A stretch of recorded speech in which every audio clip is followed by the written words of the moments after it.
Lisa, welcome. It's so lovely to have you here, and I really can't wait to chat to you about your journey because it's new to the podcast and I think it's going to help so many people. So, for those who don't know who you are, do you mind just telling us who you are, where you're from, and what you're currently doing? Yeah, so I am Liza Stewart. I am from Magherafelt. I live outside Tobermore. I am a teacher in the local school, Magherafelt High School, and I run my own travel business as well. So How's that going for you, the travel business? good. I was loving life. It was going great, and then what we're discussing today has kind of slowed it down a wee bit, or I have slowed down a wee bit. Yeah. I'm also a mother of three, so yeah. Life is And a busy. wife. Life is busy. I hear you. So tell me a bit about, so obviously we're talking about breast cancer today and your journey with that. So take us right back to the beginning, how you came to getting the test done, or talk about the journey of the diagnosis. Yeah, so in my workplace, I sit with a group of girls, some males, and they always talked about getting their mammogram done with action cancer whenever they turn 40. So screening here is 50, but action cancer, you can pay a donation and get one from you over 40. So literally on my 40th birthday, I went online and booked an appointment. I had no reason, just because it was time. I went to that appointment and it came back and I was clear. So I was like, happy days. That was in 2020, so kind of COVID times. Then as that year went on and I got into next year, I started in the morning whenever I was getting up, I had like pain here, like underneath my arm. And I was thinking, am I lying funny in bed or, what is it? And I went to the doctor. She referred me, a lovely female doctor I've always had, and she referred me to the breast clinic because she actually found a lump here, not where I had pain at. And I was like, what? And came home and I was like feeling, but I couldn't feel what she felt. So I went down to the breast clinic. I wasn't able to bring Ryan or anybody with me because of COVID. And whenever I went in, I was sitting there and I was going, like really, really nervous. And you go in, the consultant found the lump, put an X on it.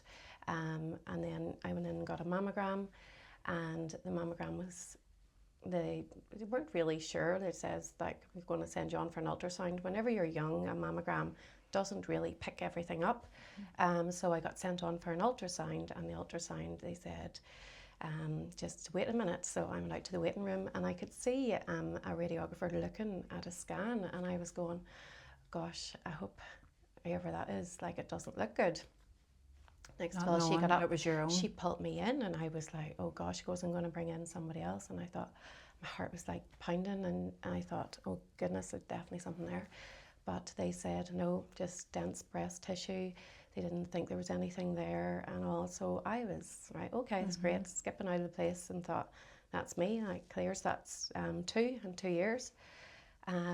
As the year went on, I still had pain. Like, it was got to the stage where I was wearing like a crop top at night to kind of keep everything in place, because like I had like, and I was going, it's hormones, even in primrose oil, all of those things that everybody talks about. And I was like, that's all it is.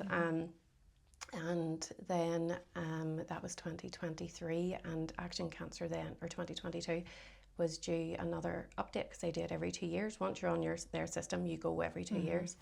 And I thought, I'll just go again, just in case. And I went, later came back. It was fine. And I was like, so that's 3. So Three definitely over 6 years would that have been? Over 3 years. Oh, 3 and 3 right, years. okay. So 2020, 2021, 2022. Yeah. Then in 2024, I was like, I lost weight over that summer, and I started to notice a lump on the inside, and I thought, oh, that hasn't really ever been there. Said to the girls in work, did all that, and they said, oh, you've lost weight. That happens to me whenever you lose weight, and it's, cysts or different things. And I was like, do you know what? I've been tested more than anybody.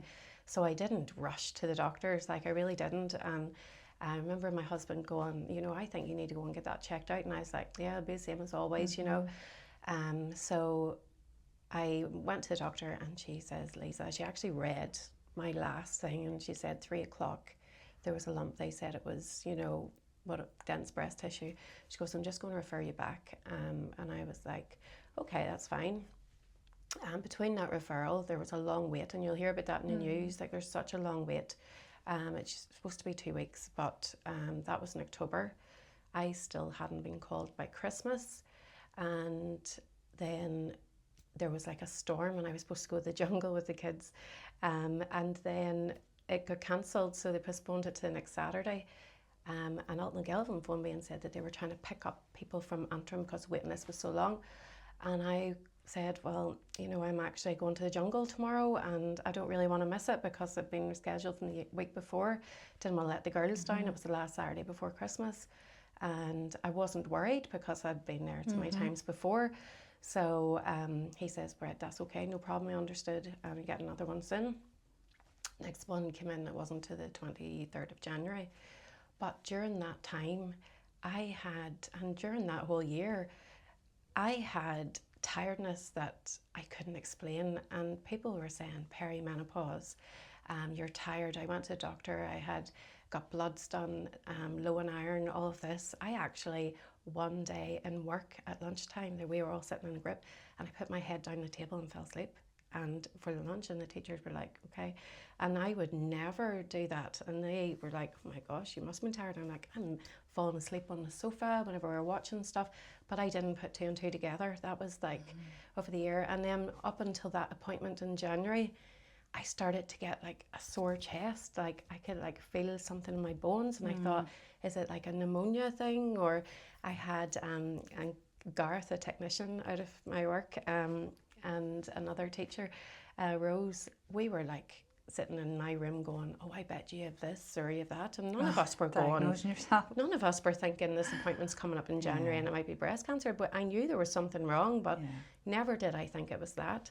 So I went to the appointment then in January, and my husband was like, do you want me to come with you? And I was like, oh no, I've been there before, it's grand, there's no point. And he stayed at home, and lucky enough, because my wee girl actually cut the top of her finger off that day. And they phoned me on the way into the hospital, the school, and I was like, oh no, I'm just going in for a quick appointment. You know, my husband will get her and I'll give you a ring whenever I get out. I went in, did the same thing, but this time they drew over me like a doll. Like, I mean, there was X's, there was arrows and all, and I was going, oh gosh, like the last time was 1X. And I said about pain, and she goes, well, pain's not really associated with breast cancer. And I heard that so many times. But all I really had was pain, like for years. And I went into the mammogram, and I said to the woman about Ivana and her finger, and she goes, we'll get you out of here quick, you know, a quick turnaround. So I was like, you know, everything's fine. And then I went for my ultrasound, same as before. But whenever I was in that ultrasound room, everything just changed. Nothing was the way it was before. And I was lying on my side, and my heart was pounding. There was nobody talking. It was just like picture, picture, picture, picture. And I was going, what is she photographing? And then I just asked her, I goes, do you think that I have breast cancer? And she just took my hand and she says, Liza, this is really, really complex. She says, I'm seeing lots of calcifications. And to tell you the truth, I would be very surprised if they say it's not. I'd be bringing you straight back because I'm 90% sure. And I went, oh gosh. And she says, have you got somebody that you can bring down? And I was like, no, because it gives a major storm today. My mum and sister, like, I'm not going to bring them down. My husband's at the hospital with my daughter. And she told me that day that I will have a mastectomy without even, like my first appointment. And I came out and they wouldn't let me go until, like, give me tea. I don't drink tea. But I was sitting with this cup of tea, and I just kept thinking, oh gosh, oh gosh. But they did. What was your first thought when she said that to you? Like, what was your first? I know you would have been in shock, but what? My first thought was, I have been here so many times before. This is a long time. And they said it's DCIS, and they wrote it on a yellow sticky note, which is ductal carcinoma in situ, which means it's stage 0, really early cancer. But I didn't know that at the time. I just had this DCIS question mark on a thing. And I got home. I actually just couldn't wait to get home because I wanted to look it up. Like, I'm a real into science, like research. And I know people say you shouldn't use Google and all, but I do all of that. And I phoned my husband in the car park and he goes, "Can you drive home?" And I was like, "How's Ivana?" "Yeah, she's not so good. She's got it stuck back on." And I was like, "Right, okay." Got up the road and I just walked in and, you know, burst out into tears, I suppose. And the girls, they were upstairs, I think. And I just thought, they say this is early, this can't be early. I know this is not early. Like, and then I just spent the day kind of researching, and then the electric went off for everybody that night. I think that Friday nothing was on, and I couldn't research and my head was going. I was like, I need to find out information. I can't phone anybody. You can't FaceTime. Like, there was nothing I could do, and I just had to dwell on it. So that was. And would you say, Lisa, that are you convinced that was definitely the start when you started feeling that pain, even though the tests were showing? And it just shows the importance of going. You know, I'm 41, and we'll cut that bit out because, but I'm 41 and I've never even considered, because I just assumed if you feel a lump, you go and get it checked. But never did I think it was even available to do that. And like, you just never know. And it's like they say a lump, and you know, nobody really says about pain, but it's like a discomfort or a pain or a thickening of your skin, or like if your nipples draw in, anything like that. I didn't have any of those things. Thinking back, you know, if I put on fake tan, I got up in the morning, I might have saw like a fake tan stain there. So maybe there was like a bit of discharge or something that I didn't even know. But I didn't have any of the classic things where, oh, there's a hard lump.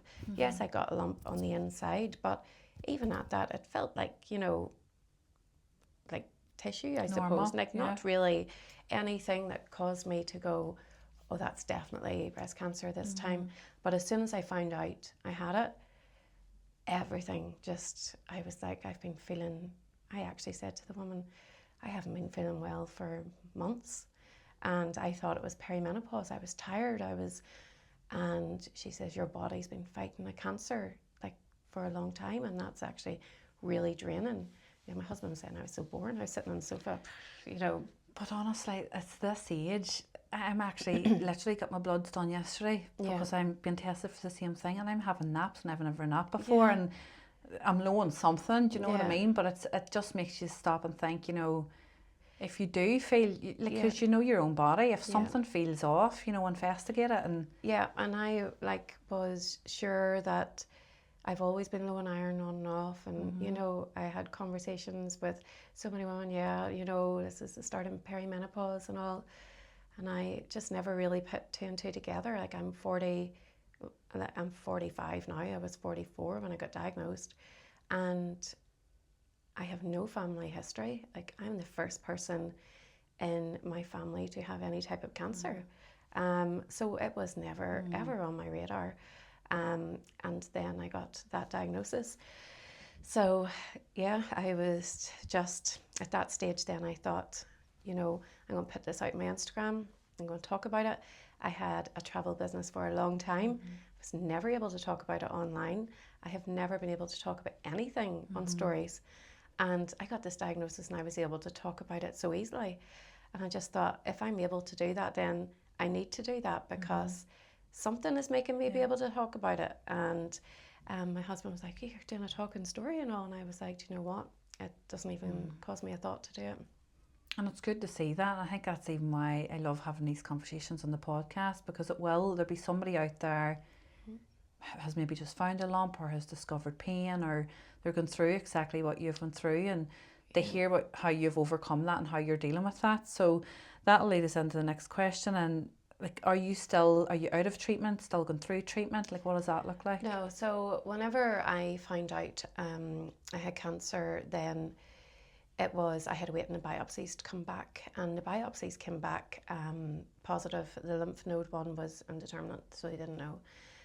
So the treatment plan, your head's all over the place. You're like scrolling through Facebook groups, trying to get somebody who's in your position, people local, and you know, it's very, very hard to find people. But whenever I put myself out on Instagram, I got like a lot of people contacting me who hadn't talked about it in their story, but were able to give me so much advice, and it was great.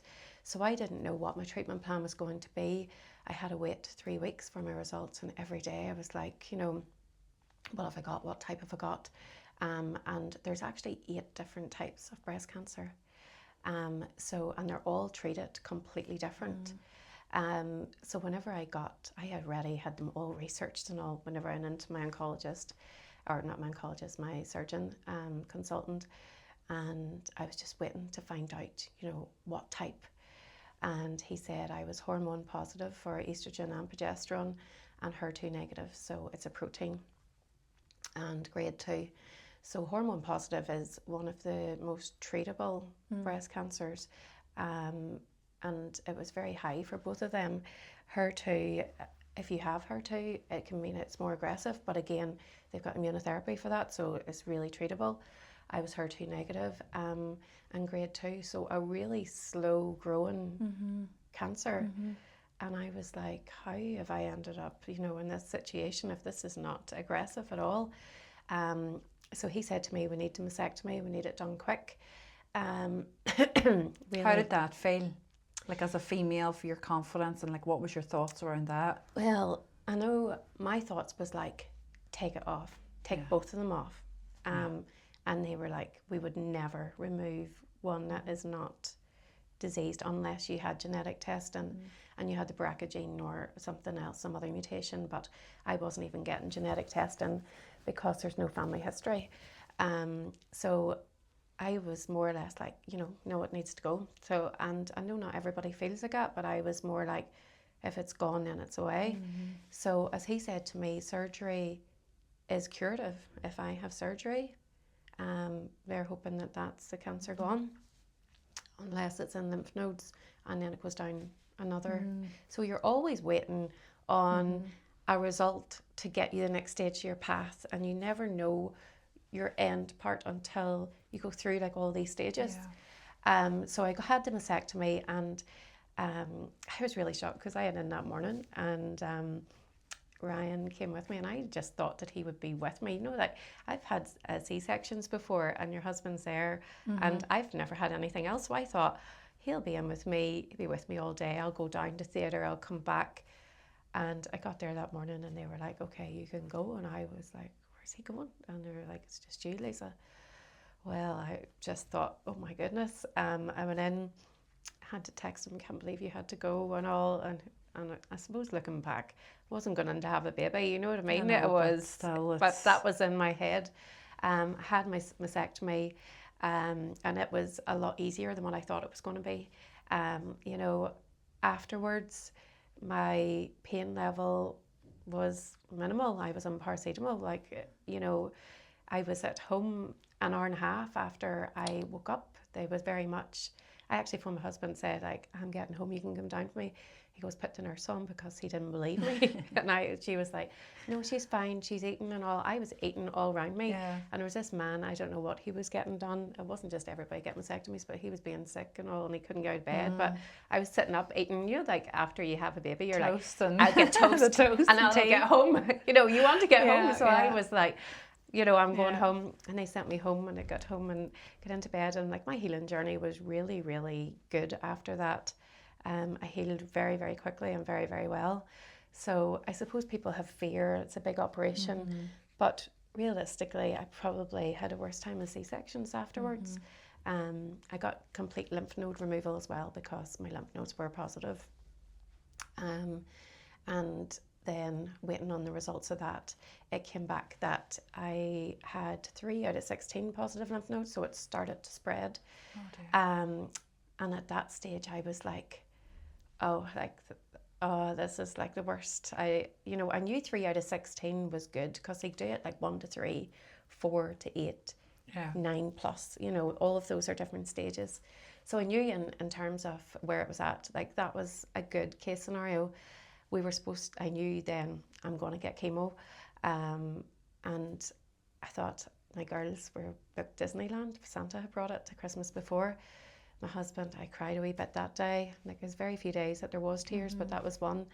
And I was like, he goes, you're a travel agent, get it sorted. We'll go to Disney tomorrow. I'm going to tell my work, I was like, this is like 5 o'clock in the evening.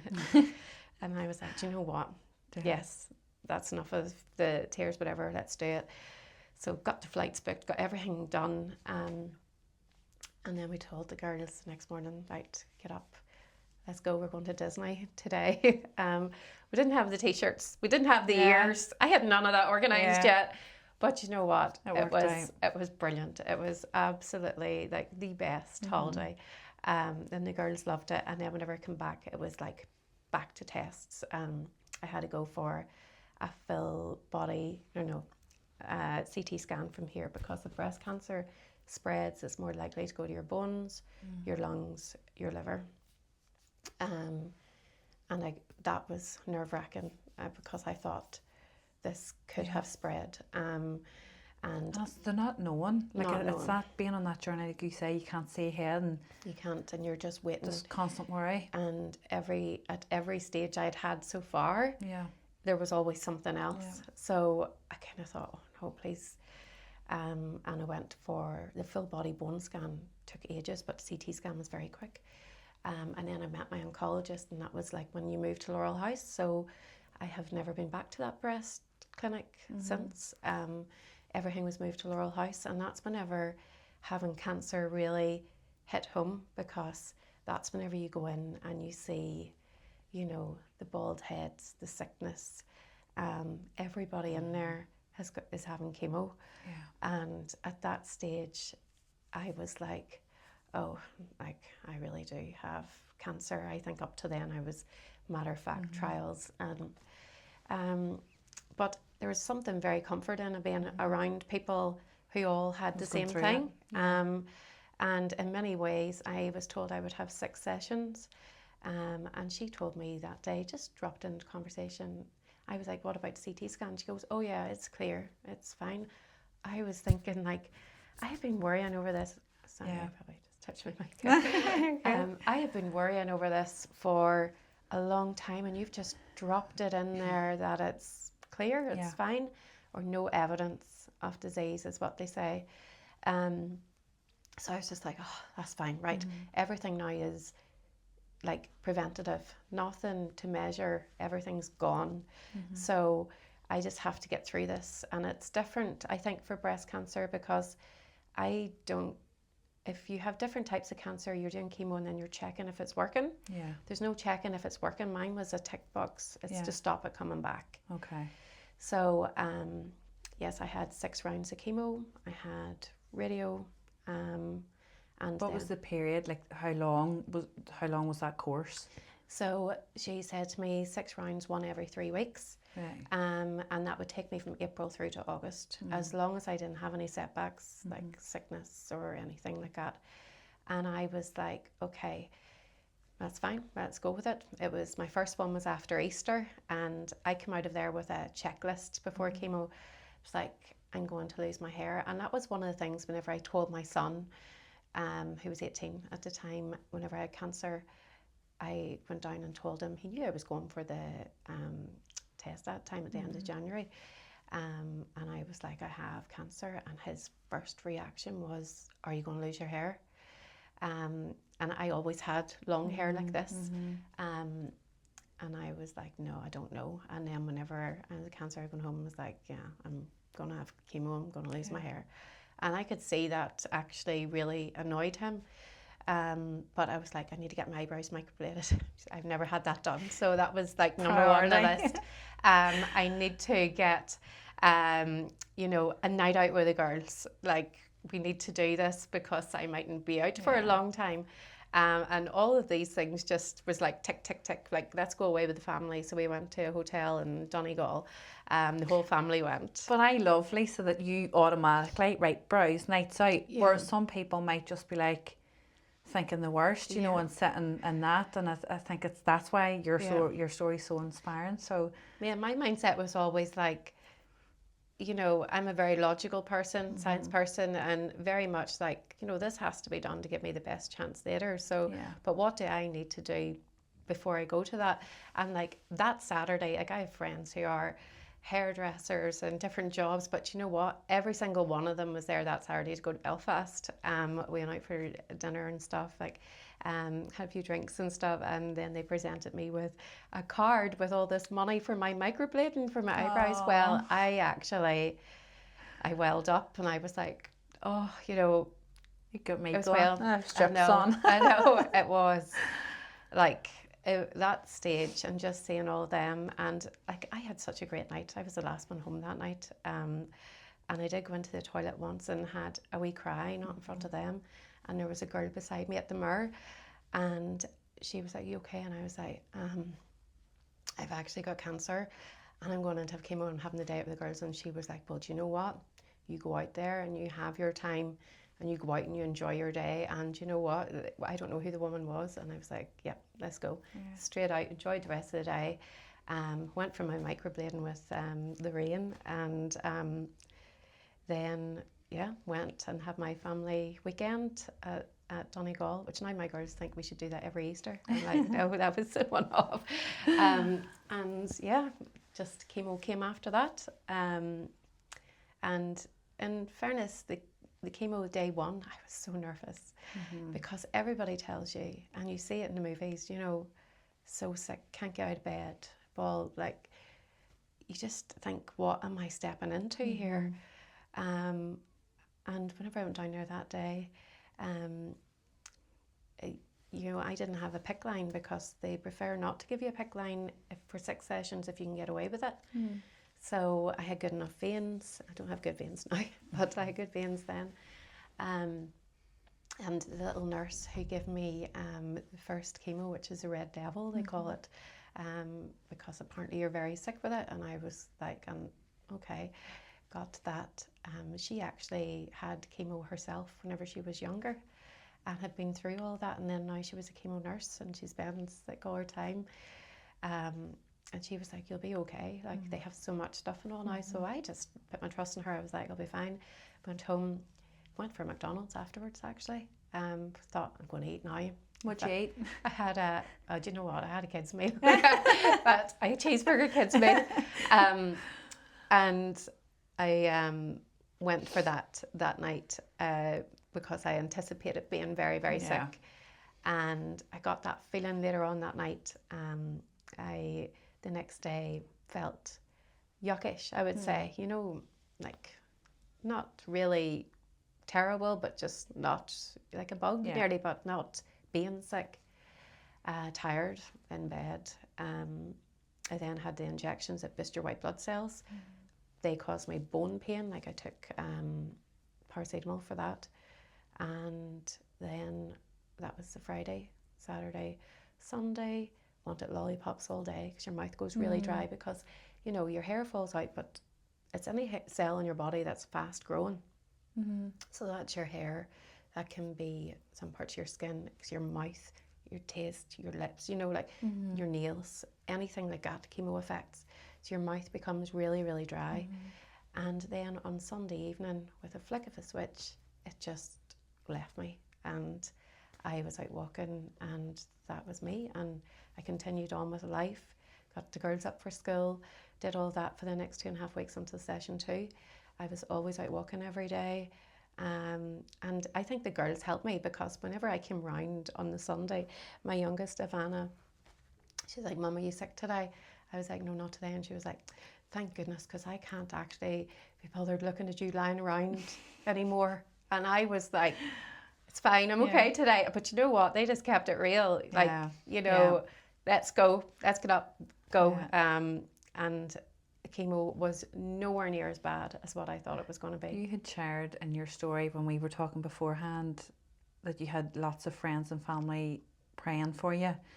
Like, would you have a faith? Like, was that, you know, were you praying the whole way through that? I feel like you would. I'm Christian, belong to a church, and pray to God. A lot of my family, like my granny prays every day, and she was like, "The prayers are working, Liza." I also have like my mum's side of the family who said I was in the building of their Catholic church, the chapel. in different places lot of and that prayers. as well. And then my brother is married to Jas, who's Sikh, and I think they had said in the temple there were, you know, prayers. There was prayers coming from everywhere.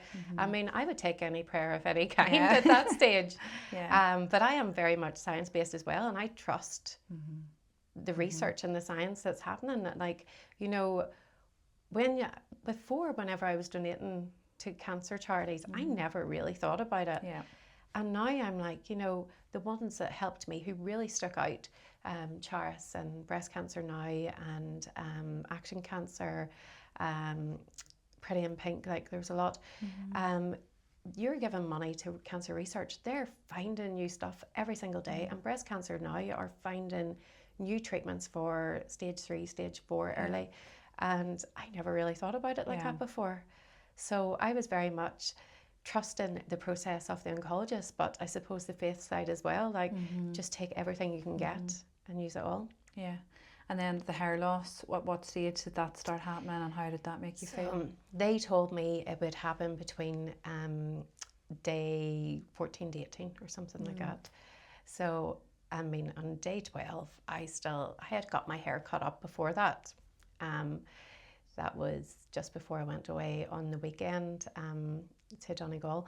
I had long hair and I went to my hairdresser, Carla Selfridge, and I was like, Carla, I'm going to have to cut this up because they say whenever it falls out it can mat, and you know, you would just not really be in a great place with it matting and stuff. I didn't want that.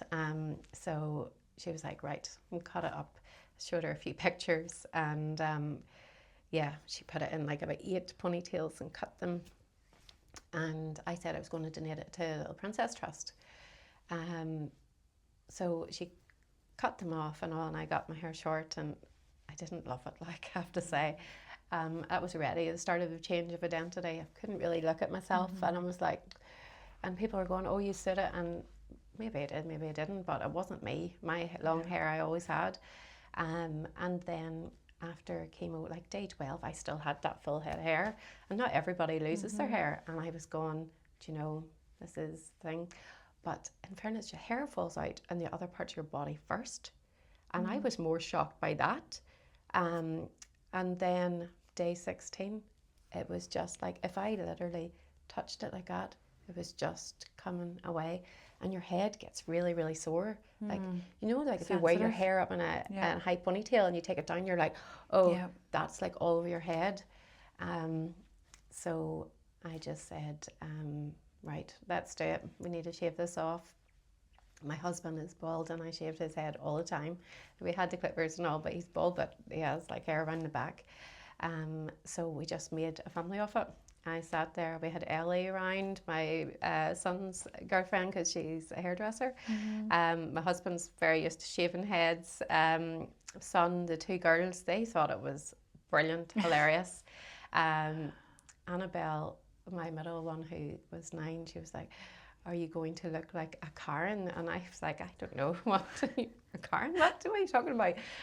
No offence to all the Karens. I know, and I have no offence. I have actually a best friend in work, Karen. I was like, she says that, and everybody bursts out laughing. But we did it. It was emotional, but nowhere near as bad as I thought it was going to be.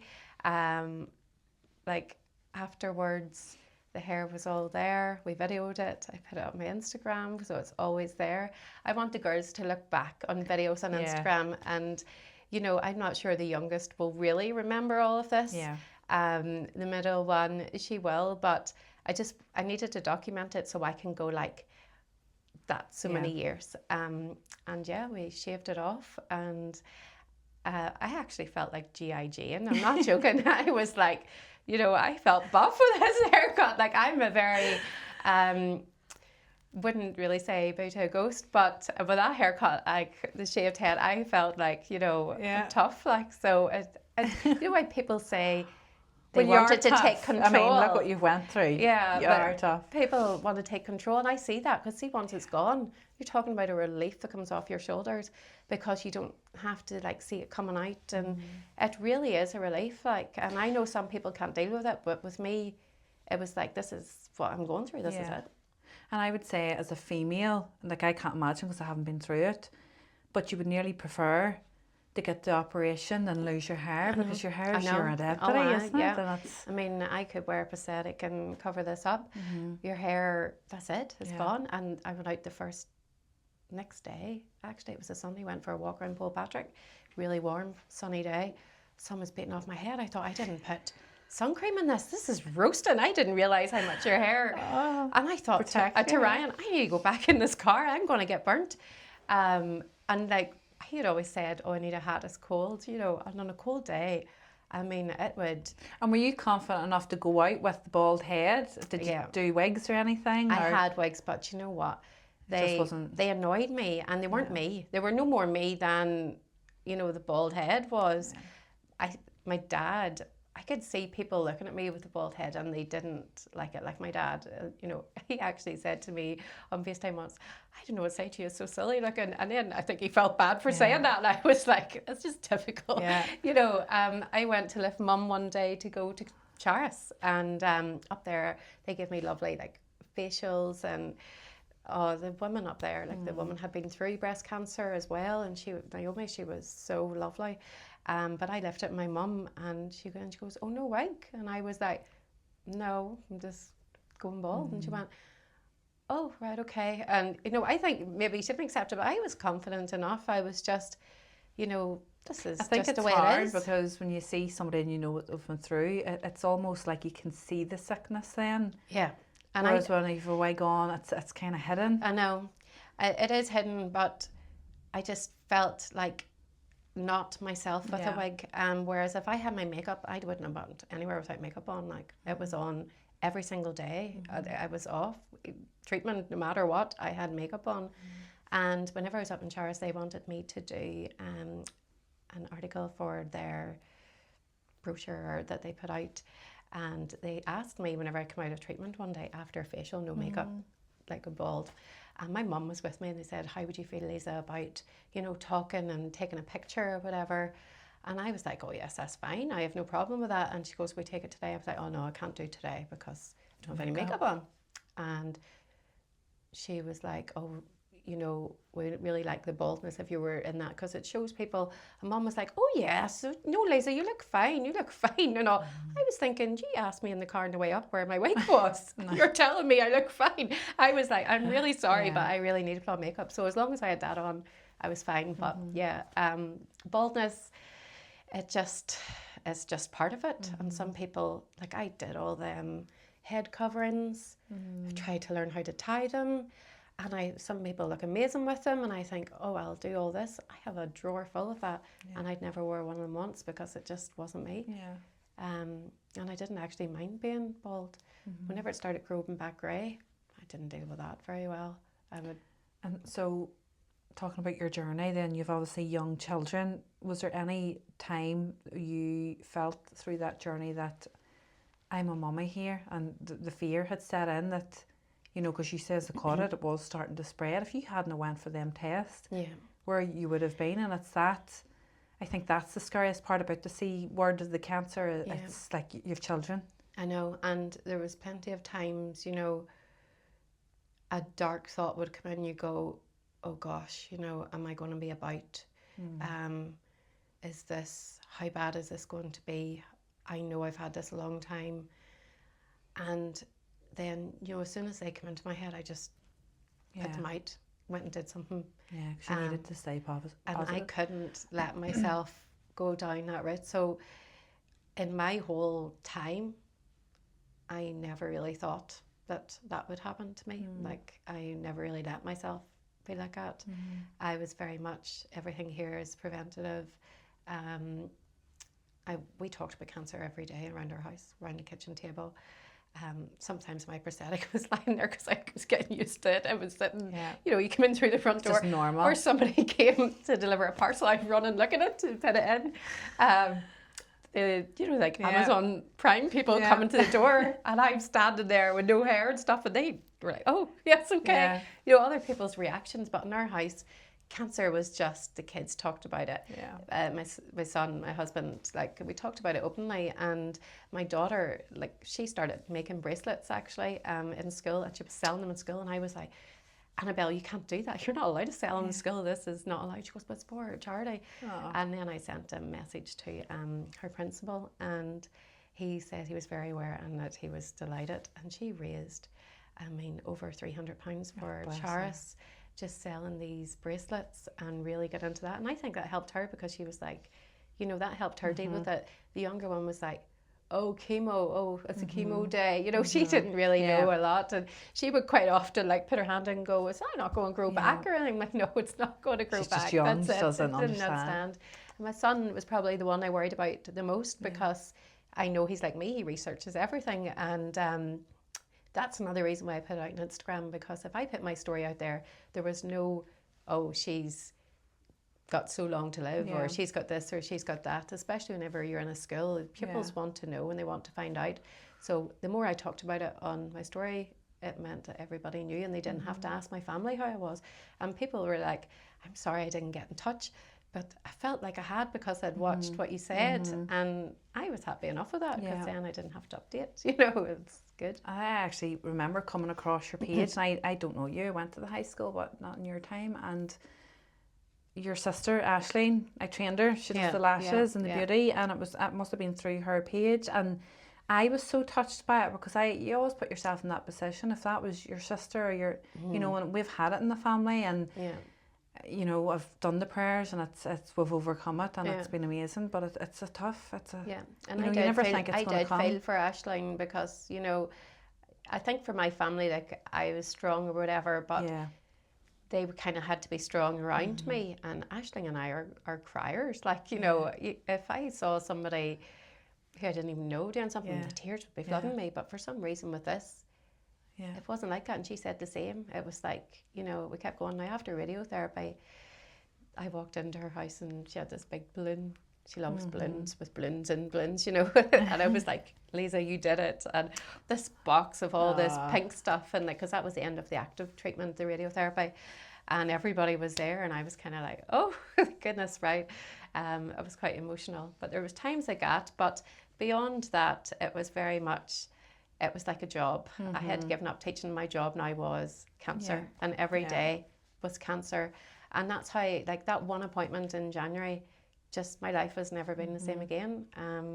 And then now I just keep talking about it and trying to help other people because, it has to be for some bigger reason than what I have. So as many people as I can help. And a woman reached out to me on Instagram who had followed and went.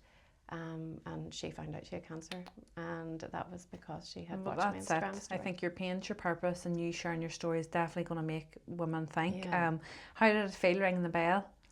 Ringing the bell, yes. And my mum and dad weren't there because they were over in my the video this morning. I know they couldn't make it, but they had brought my youngest over to my brother's in England, and their flight was delayed, so they weren't there for it. But it was. I never really thought about it being emotional, and my son came from work and different things, and all the nurses who have been so kind in Laurel House, like you just get to know them all.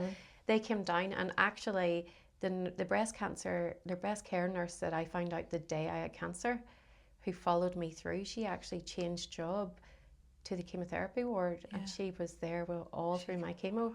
So she actually burst out in tears as well, because I was the person that she'd been with in 2 different roles from start to finish. But it was like amazing. And I mean, you dream about ringing that bell. And then you do it all again in radiotherapy. But I went to radiotherapy every day myself. Nobody ever came with me. I drove there myself and I came back myself, and I rung the bell. There was nobody else there. I just kind of thought chemo's the big one for me. Radio was like a walk in the park compared to it. So 2 rings of the bell. Love that. So you talked about how this has all reset you and what you're doing with your family life now. So talk about that. So like whenever I found out I had cancer, Ryan was like, oh, how do you feel? And I was like, well, do you know what? There's people have like a lot worse. And why not me? I'm strong. I would rather this happen to me than anybody else in my family. I think it's easier for me going through it than somebody in my family watching me go through it. I'm sure for my husband it wasn't easy. So things have changed. Like I always wanted a static caravan at the port, and I always thought, they're a waste of money. Why would you buy one of them? Sure, they depreciate. Yeah. Like, I would never do it. And the first thing that I did was went and bought a caravan there. Obviously, like, I had insurance. You're looking for insurance, and you're hoping that you're covered for cancers or different things. So that was another, like, oh, right, let's get this in order. But then, like, you know, you have this insurance payout and all, and I was like, let's just get the caravan. And he was like, yeah, let's do it. And we went to see the caravan, but I didn't, we bought it, but I didn't go into it until after chemo, because I couldn't have it associated with chemo. And I thought, like, I can't listen to the song that I put on, that I cut my hair or shave my head to. I can't listen to that song. If it comes on the radio, I have to turn it off. And there was something actually last night. I was saying, like, I watched a reality TV thing, and my sister was like, "Did you ever finish that?" I was like, "No, I can't. If that comes on, I just can't deal with it." Wee trigger. There's little triggers that bring me back, like, to certain parts that I just can't do. So I was like, we go into the static, and the first weekend I went into the static, I had COVID, so I wasn't well anyway. So I know that's just so the other C word. No. So we did that, and like, Ryan worked 60 hours a week in his job, and whenever I get sick, I was like, we can't, like, we were workaholics, and everything was for retirement, for later in life, and what you could get and what you could have. And we just thought, life's not like that. So he just took a jump and trained. He started Stewart Cleaning Solutions. Ryan's very, like, OCD about stuff, and it's been brilliant for him. He started his own business, working his own hours, getting the girls out to school, which he never got a chance to do before. Every weekend now we go down, and weekends are weekends. It's family time. You know, I never say no to any opportunity, anything. It's like, do you want to do this? Yes, I'm there. I'm there. You know, because So you it's just never made know. you appreciate family life a lot more. Yeah. You know, And being around the kids, and, you know, we went to Lapland at Christmas last year because I was off work, and it just came up through my travel thing. Just if there's an opportunity, I would never put anything off now. I'm just so thankful to get my eyes opened, like a real reset for our family. A really, like, cancer has given me that. Like, we were in a rut, and we were in a rut, like, work. Not really thinking about our health either, even though we weren't unhealthy. Like, I didn't really have any risk factors. But just giving us, like, a new lease of life. And I'm so grateful that you're saying yes to every opportunity, because even this conversation today has opened my eyes. And definitely, just to end it, Lisa, what would you say to anybody out there who's been faced with a diagnosis, who's found a lump, who's just currently in those early stages of a possible diagnosis? What would you say to them? I would say, like, just don't fear. And, you know, people say stay off Google and all, but, you know, you want to reach out, you want to find somebody, try and find somebody. Like, I had a lady that contacted me on Instagram who had never, her children didn't know she had cancer, and she had worn a wig every day. She wouldn't come out of her bedroom in the morning, nobody knew. And she just needed me to talk to, but try and find somebody to talk to, anybody, because it's not as bad as what, you know, you think. And as you get through a stage, you're always looking back and going, that wasn't as bad. And just, like, reach out and bring the ones close to you, and accept help. I was like, no, I'll do it. No, you'll not come in and clean my house. And no, like, Christmas dinner, any Christmas, like, nobody was allowed to help. Like, everything had to be perfect. Last Christmas, I did dinner for everybody as a thank you. I'll do this. Yep, you do that. You do that. Yep, you do that. It was the best Christmas dinner because my attitude has changed. I am not hung up on things being at the right time and looking great and having everything. Like, I'm your just health's changed. more important now. I've just changed as a person. I'm more laid back. Even my husband's more laid back. Like, you know, if you've got that diagnosis, just, there's so much out there now. Like, I think my cancer will come back? Could. Like, I have a 20%, I'm on a chemo tablet, I'm in menopause to stop it, but yeah, there's a big chance mine could come back in 30 years time. I have one where it's got a really long tail of where it could back, so I'm going to be thinking about this every day for, like, the rest of my life. But if it comes back, I know that there's second line of treatment, Yeah. third line of treatment. There's so much. So just not to worry and reach out to ones and just take a day at a time, because before you know it, I was bald this time last year. I'm sitting here with hair extensions, my old hair in now, and you know, a year just goes round so quick. So you're still even feeling the effects of that then? You're still on the medication. Just quickly as well, you're in a induced menopause? Yeah. Tell us quickly about that. Yes, that was probably actually the most brutal part of the whole journey. It's a medically induced menopause, so because my cancer was so highly fed by hormones, they go like, cut your hormones, cancer can't grow.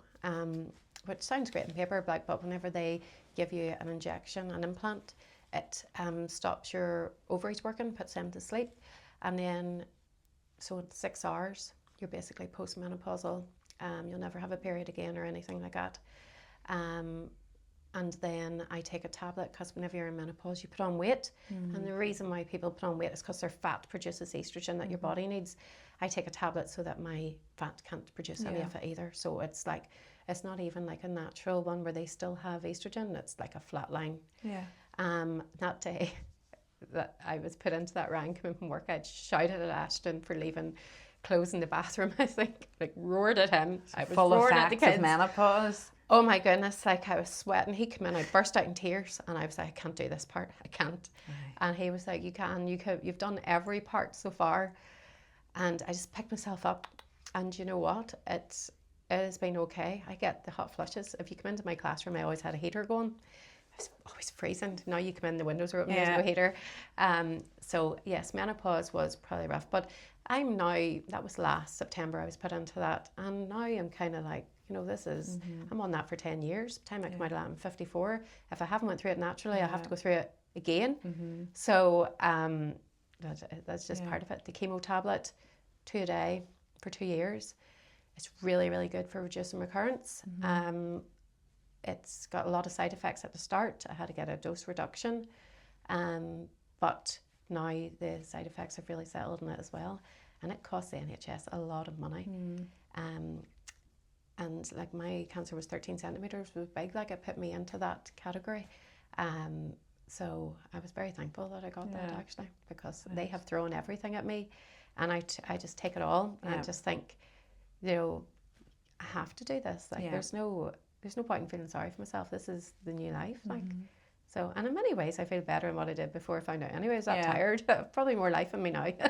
Well, you're definitely an inspiration, and I think definitely, you know, there's a good positive energy off you, and thank you so much for sharing that. I know it's definitely going to help somebody, and if somebody feels like they just need to talk, we'll put your Instagram and all in there, and they can reach out to you. But thanks so much for coming on. Thank you for having me.